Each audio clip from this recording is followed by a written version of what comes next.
ನೋಡಿ, ಬಾಂಗ್ಲಾದಲ್ಲಿ ಅತ್ಯಂತ ಹೃದಯ ವಿದ್ರಾವಕವಾದಂತಹ ಒಬ್ಬ ಮುಗ್ಧ ಹಿಂದುವನ ಒಂದು ಸಜೀವದಾನ ಆಗಿದೆ ದೀಪು ಅನ್ನೋಂಥ ಒಬ್ಬ ವ್ಯಕ್ತಿ. ಇದು ನೋಡಿಬಿಟ್ರೆ ಈ ದೇಶದಲ್ಲಿರುವಂತಹ ಅಕ್ರಮ ವಲಸಿಗಾರರೇನಿದ್ದಾರೆ, ಬಾಂಗ್ಲಾದೇಶದಿಂದ ಬಂದಂಥ ವಲಸಿಗಾರರಿರ್ಬೋದು, ರೋಹಿಂಗ್ಯಾಗಳು, ಇವರೆಲ್ಲರೂ ಒಂದಿಲ್ಲ ಒಂದು ದಿವಸ ನಮ್ಮ ದೇಶಕ್ಕೆ ಅಪಾಯಕಾರಿ.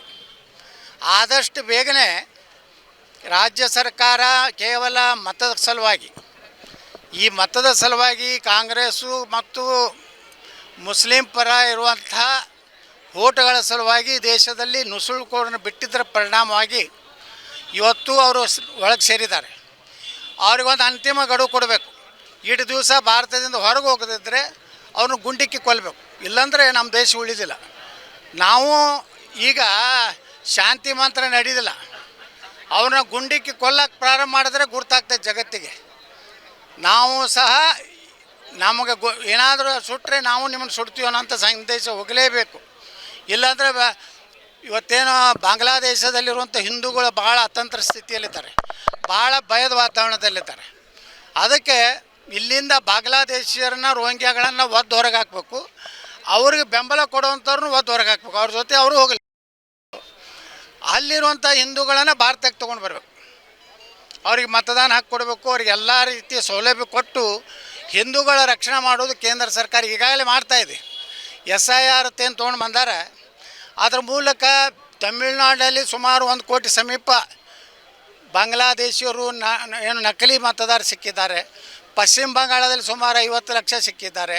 ಬಿಹಾರದ ಚುನಾವಣೆಯಲ್ಲಿ ಸಹ SIR ಆಗಿದ್ದರಿಂದ ನಾವು ಒತ್ತಾಯ ಮಾಡ್ತೀನಿ ಕೇಂದ್ರ ಸರ್ಕಾರಕ್ಕೆ, ಕರ್ನಾಟಕದಲ್ಲಿಯೂ ಇವತ್ತು SIR ಬರಬೇಕು. ವಿಜಯಪುರ ನಗರ ವಿಧಾನಸಭೆಯಲ್ಲಿ ಸುಮಾರು 20,000 ನಕಲಿ ಮತದಾರಿದ್ದಾರೆ. ಒಂದೇ ಹೆಸರಿನ 4 ಮತದಾರಿದ್ದಾರೆ. ನಮ್ಮಲ್ಲಿ ಪ್ರೂಫ್ ಐತಿ, ನಾವು ಸುಮ್ಮನೆ ಮಾತಾಡೋದಿಲ್ಲ. ಮನೆ ಜಿಲ್ಲಾಧಿಕಾರಿಗಳು ಕೊಟ್ಟಿದ್ದೀವಿ. ಸುಮಾರು 19,500 ನಕಲಿ ಮತದಾರರು ವಿಜಯಪುರ ನಗರದ ಒಂದರಲ್ಲೇ ಇದ್ದಾರೆ.